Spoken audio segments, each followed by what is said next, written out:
Before you get started with the taps, you have to realize that what you're really doing is imitating the snare drum, which occurs in popular music on beats 2 and 4. That constant 2 and 4 snare drum beat in popular music produces what is known as the backbeat. It's what gives the music motion or that danceable feel. So therefore, we're going to apply that same rhythmic concept to the guitar.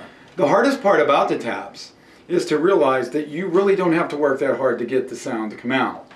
Basically, all you have to do is let your fingers fall back to the strings after you strike a chord. Now, I'm going to be striking the chord mainly with my thumb, index, middle, and ring fingers, meaning I'm going to get 4 notes out of each chord. After I strike the chord, then I bring my hand down without forcing it down, and it's going to produce a click sound, similar to that. Now, on a nylon or classical style guitar, the clicks come out much easier, and you have to lighten up a little bit on those or it will be too overbearing in terms of what you're playing.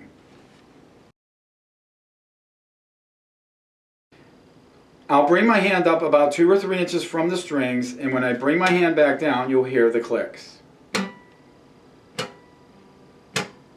Basically, what you're hearing is the string tapping off of the last fret on your guitar. So what I'd like to do is just to do open strings.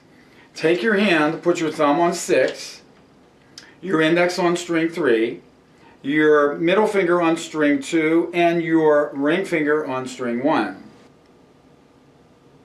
Now strike the chord, meaning let your fingers flex together. What you don't want to do is pull away.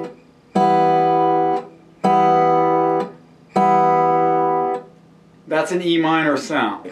Let your fingers flex into each other. It's almost like you're closing your hand up. You will get plenty of sound. Now what we'll do is strike and let our hand come down. And we're not going to produce a click yet. Just the action of your hand coming down sometimes is the hardest part of the process.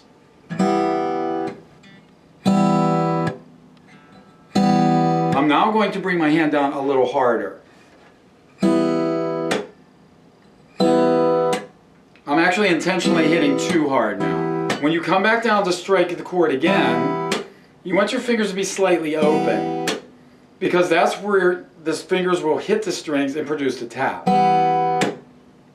Because really your thumb is hitting on the 6th string, your other fingers are hitting where they typically belong on the top strings. Then you get the tap sound. I'm going to play a C add 9 chord, and I'm going to add a tap to it.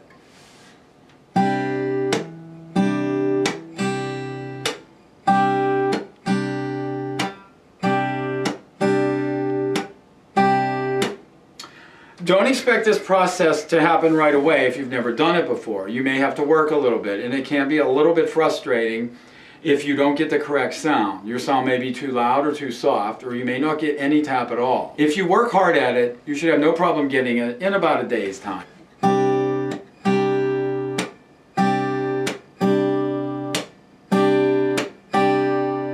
If you think of the beat, 1, 2, 4, 2, 4. Remember I was telling you about the snare drum beating on 2 and 4 in popular music. 1, 2, 3, 4. That's a real straight beat. Not a whole lot of excitement with that beat. Now when you start to throw in little jazzier rhythms,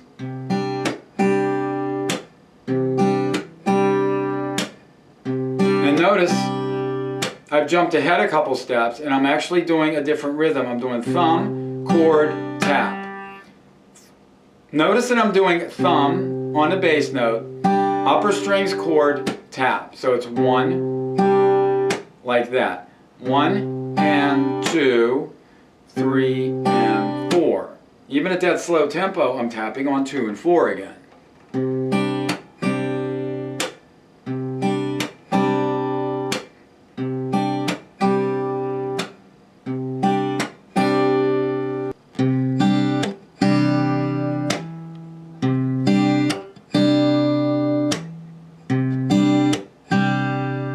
If If you notice, my fingers came down right on top of the strings, pretty much in this position, the same position I used to strike the chord. I don't go up into a fist, I don't open my hand, I keep my fingers pretty much where they should be. Let me now play from C to G to give you more of a feeling of a chord progression.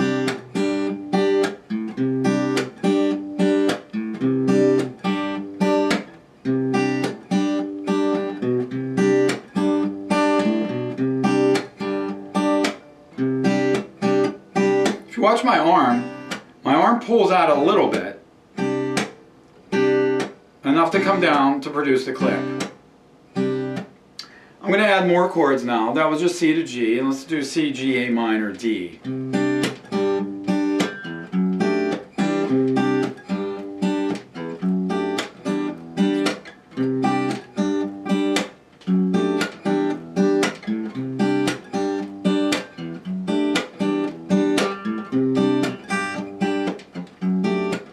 In case you don't know these chords, C, add 9, G, D, F sharp, you spin around and split, because you have an F sharp in the bass, E minor. Notice I've not moved these two fingers.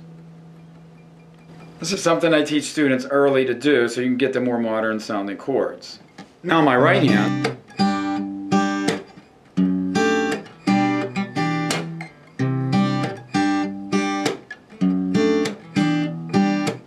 if you notice, I was pulling away from the strings further than I typically would if I was playing in a real live situation. I was doing that to give you an example of how your hand comes down onto the strings. Practically every new acoustic song that comes out has some sort of tap rhythm in it. It produces a much more defined rhythm than I think sometimes a pick does.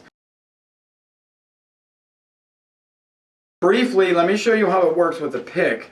How the technique would be slightly different. You'll still strum with the pick, but what you're going to do different is you're going to come down more to the top of the string. So if I do a C chord and strum, my hand comes down.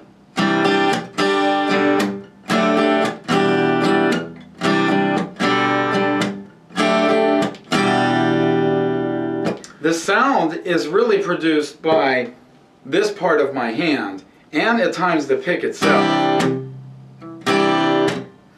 Instead of my thumb hitting the bottom string, the 6th string, and having it tap off of the last fret, it's really, at times, my pick hitting the string and tapping it off of that last fret.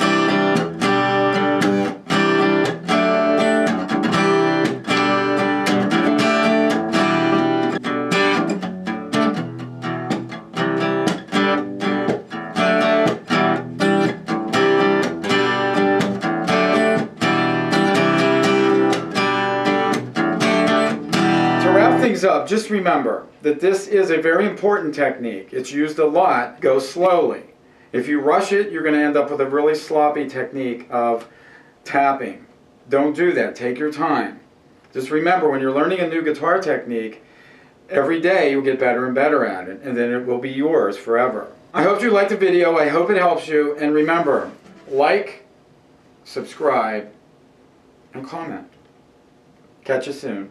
I will see you soon. I will see you guys soon with another lesson.